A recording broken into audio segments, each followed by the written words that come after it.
Today we're going to be looking at some insane parents who need therapy. Mom, you put a tracker in her car. Imagine you're a poor 17-year-old, you confront your mum about a tracker in your car, your mum lies to your face about it. Now, is it a creepy person you've met somewhere, an old pervert, only to find out it's your mum and she lied to you? Then she makes herself the victim, that poor girl. Okay, and this right here looks like a big long trauma dump. I'm new to this group but not the pain. To be honest, I felt like I was in this mess alone. I'm thankful that I found this group. I was always the mum that thought if kids have nothing to do with their parents and there has to be something wrong with the parent. 9 times out of 10 that's the truth. Boy was I ever wrong. I live in Middle Tennessee. My children are 26, 22 and 17. My 26-year-old stopped talking to me last year because I wore the wrong colour dress to his wedding. His wife told me what colour to wear and then lied about it. Okay, well that just seems like a bit of an exaggeration. So she's got 3 kids and more than one has stopped talking to her over the colour of a wedding dress. My 17-year-old stopped talking to me 2 months ago, my fault. I've never lied to my children and I lied to her. I denied placing a tracker in her vehicle. She wasn't mad about the tracker, just hurt by the lie. Well, I mean, yeah, of course, because she found a tracker and I was thinking, who is tracking my car? Am I gonna get murdered? My middle child says because the siblings are upset with me that he feels the need to stay out of my life too. I've begged my oldest for a year now to talk to me. He wants me to admit I wore the wrong colour on purpose, but I honestly didn't. My 17-year-old moved in with her dad and will not answer her phone 8 weeks now. I'm broken in so many ways. How do you keep going when they've always been in your life? I mean, I feel like with you should probably sit back and think,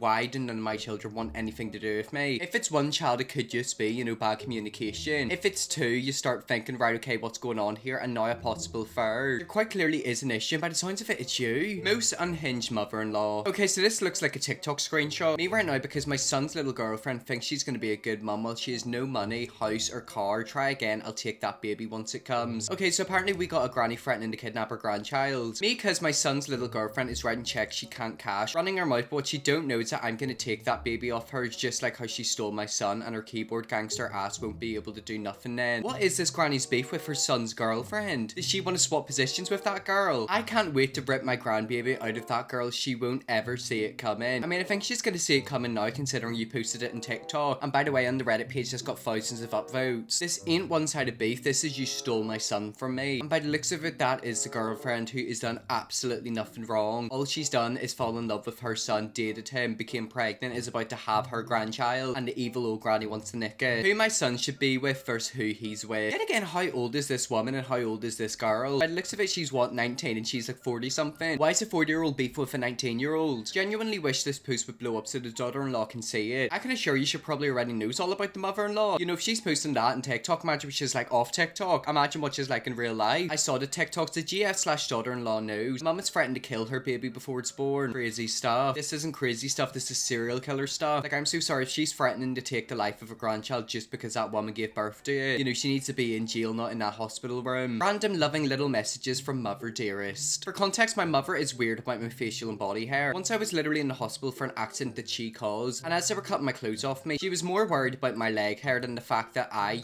just got beat in the head till I was unrecognizable and was not sure I was gonna make it out alive. Good times. By any chance was this mother the one throwing the punches? And as you can see, we have a lovely little screenshot. I hope you shave your legs before you go to Florida. Please. Who sends a message like that at 6:28 p.m? Most people in this world are having their dinner at that time. This mum is thinking about her daughter's hairy legs. I'm sorry, but the added please is so absurd, it's hilarious, I'm dead. I mean, look, we're laughing at it, but by the sounds of it, her mother really does have an issue with it. Why do you have an issue if your daughter has hairy legs? How hairy are your legs? Either her mum is just really misogynistic and thinks that women shouldn't have any hair whatsoever and should be all girly, or she was bullied for having hairy legs growing up. Who knows, maybe the mother's pushing her own trauma onto her daughter. The last time I tried to leave home and cut off all ties, my dad does this to terrorize me. Okay, so by the looks of it, the conversation's going really well. After my presentation today at the Capitol Hill. Good job, Dad. Elaine, are you staying overnight wherever you are? Elaine, if you can read this, I'm gonna report you to a police as a missing person if you don't call or text by the end of tomorrow. What is up with parents and reporting their children to the police? I remember one time I was out with my friend and her mum gave her like a curfew, which was understandable, but she was basically saying if she isn't in the house by 9 p.m. and she's calling the police and reporting her daughter missing. I think we were 16, 17 at the time. Now I can understand, if she's meant to be home at 9 p.m. but she gets back at like 4 or 5, why her mum might call the police. She was literally threatening to call the police if she wasn't home by 9. Literally like 9:30. That has to be illegal. Like, surely that is wasting police time. Because in Northern Ireland, if you report a child missing, they'll put a post up on Facebook. So if she was like 10-15 minutes late, she would have been up on Facebook as a missing person. After your outburst just now, I'm finally done. At almost 30 years old, get out. You need to start a life. If I was hesitating before, you just convinced me. I'm positively definitely gonna start eviction. Okay, so apparently now the dad's gonna evict the daughter. Honestly, I think that's a good thing. If your child is not texting you for multiple days in a row, it's probably for a reason, aka you screwed up. She added a wee bit of context here. He did call the police. I was staying at a group home. Police called me and wouldn't let me get off the phone until I gave the phone to someone at the group home. And then the group home subsequently kicked me out and told me you need to go back home. My parents currently have financial guardianship over me, but just 2 days ago they said they're preparing another eviction notice. They've spent my income on many things, from vacations to gambling. Okay, so that right there is illegal, so you actually have something against them. If your parents have financial guardianship of you and they've got your money but they spend it behind your back without your permission, that is theft. I have a letter from my psychiatrist saying there is no need for the financial guardianship, that I'm fine managing my affairs. I gave it to them and they don't care. I know legally they have no just cause to kick me out, and they have clearly breached their duty by being abusive. I obviously want to leave as soon as I'm financially stable, but I refuse to be forced to be in the run ever again. In the back of my head, I'm thinking hire a lawyer and sue them. You know, if you had money and it was your money and they spent it, why don't you just sue them and get the money back? Now, don't get me wrong, suing someone is an easy thing, sort of thing that happens overnight. However, I feel like that is something you should do. It might be time to get adult protective services involved. They can't be financial guardians while also not taking care of you properly. Okay, I didn't even know adult protective services was a real thing. I kinda like the sound of it. Who did them parents think they are, gambling their daughter's money and going on holiday? I don't think so, darling. You better pay up. Sounds like you need a lawyer to handle this and get you free from them and to get back the money they stole from you. I know, like, you literally need to be let free and get your money back. How much have they spent? If they're going on many vacations and gambling, by the sounds of it, they're taking thousands off you. That is theft. Like, they have stolen thousands off you. I'm 28 and finally started setting some boundaries with my family. This is how my mum reacted. Okay, so we can only see half of this first message, but I think we're gonna get the gist of it. Some imaginary moral high ground, and yes, I think her BF's part of it, because he has a disposable people attitude, and you've picked that up. Good for you guys. I have a disposable mentality for many things as well, but never my family. So ride whatever effing horse you think is right. In the end, you're the loser. Keep in mind, this is all because they wanted to establish some boundaries, and she's reacting like that. If you continue with this, I will block you. Please do not message me such hostile words. And for your information, I've been practicing healthy communication as well as boundaries in therapy for the past year. I'm not going to tolerate your abuse any longer. Hope you understand. Go to F ahead. That's your solution to everyone in this family. Your therapist is a quack, so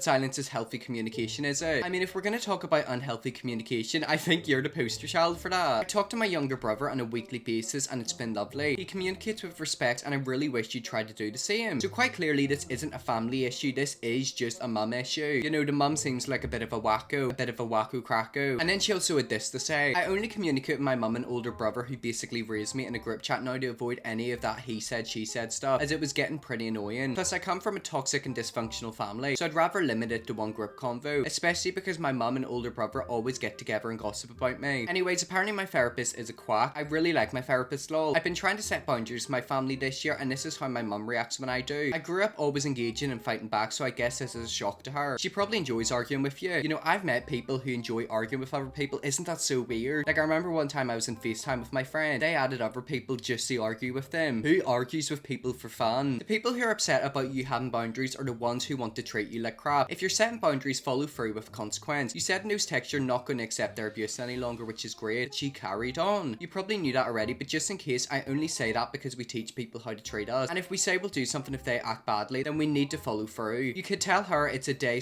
/ week / month whatever time out, if that would land better. I'm so very sorry you're dealing with this. How old is your younger brother? Hopefully old enough where he's only stuck with that mum for a few more years at the max. I remember whenever I was younger, you get put in a timeout if you weren't behaving. Why can't you do that with friends or family members? If they're treating you like crap, put them in a timeout. Don't communicate with them. Make them hear the silence, and then whenever they apologize and fix the way to communicate with you, you can chat to them again. My dad won't give me my passport to apply to an internship in Japan. Hello daddy, could you please send me a scanned copy of my passport? What do you want to do with it? I need it for one of my internship applications, the Japan one. Know that I don't want you to travel out of country until you graduate. Yes, but I still needed to apply. Plus, I'm too old for you to be restricting my access to my own information. I paid for it. A passport is not a right, it's a privilege. If you're being rude, I can destroy it and ask you to get your own passport by yourself since you're too old. Do you want to know what you should do? You should let him hold on to it and destroy it, because that is a federal crime in America. If you have someone's documentation, you rip it up, you know, that is a crime. I've already started my application for a new passport. I just need my birth certificate and certificate of citizenship. When you've eaten or calmed down enough to talk like the adult you like to say you, that just doesn't make any sense. You know, you're also an adult, yet you're not communicating like one. Or can make your points without being rude and disrespectful, let me know. I have eaten. I was literally eating as I was texting you. Once again, I didn't have an attitude. I just felt like you were overstepping my boundaries and I didn't appreciate that. I also did some research, and having access to my passport isn't a privilege, it's a right. And it's illegal for you to withhold it from me after I've turned 18, even if you did pay for it. Okay, go ahead and do what you want. Don't call or text me over over this again. Okay, I've already applied for a new one. I just need this. Go ahead and sue me. Yet again, this is all over a passport. You know, all he wants is his passport, a photocopy of it. Some people just love to argue and I can't stand them. This is not as serious as you're making it out to be. I literally just wanted to apply to an international internship. What are you so worried about? Why can't I travel out of the country? If it's not even in your time, I literally can't understand why you're being this way. Because you started that way. You're being rude and obnoxious for no reason, and you should know that two can play that game. What game? All this person asked for was a photocopy of their passport. The only one being rude and obnoxious is you. I wasn't being rude. I asked a question and you answered by telling me what I can and can't do at the age of 20. It's the things like this that make me less likely to connect with you and call you often. You cross too many boundaries and I'm sure you know it, but choose to act oblivious or believe that you're right as a parent. Threatening me so I can comply to your wishes doesn't build mutual respect. I don't care if you call or don't call me. Have I lost anything because you don't call me? I won't give you the passport. Go get your own. You can apply and get one. Yet again, all he wants is his passport. What is up with some parents in control? It really is a controlling relationship, isn't it? You know, they kind of view their 20-year-old child as a 5-year-old child, telling them what they can and can't do. It's a fully grown adult now. Okay, if that's how you want to do this, then I'll comply. Also, what does this accomplish? The whole reason you didn't want to give me the passport was because you didn't want me to travel before graduation. But why though? You're 20, you're not 12. What is his issue with controlling you? Okay, so this person said the cops can escort you to get your passport and birth certificate from him, and that is the option you should choose. If he wants to act like a big man, have the law deal with him. Then we'll see how big he really is. Original poster, call the cops and have them escort you to your dad's place to get your document. Tell him this is what you're gonna do if he damages or destroys them, that you won't be the only one to press charges. Purposely destroying someone else's passport carries a penalty of up to $5,000 as a fine and 10 years in prison. Your passport doesn't legally belong to you or your father. Legally speaking, they are the property of the United States Department. The federal government tends to get a little cranky when you destroy their documents without their express permission. Exactly, so what you should just do is call the police and have them locked up. Well, anyways guys, let's leave that video there. That's some insane parents. If you want to see me looking more parents like this, let me definitely will. It's Bigger Scrub and see you all tomorrow for another video.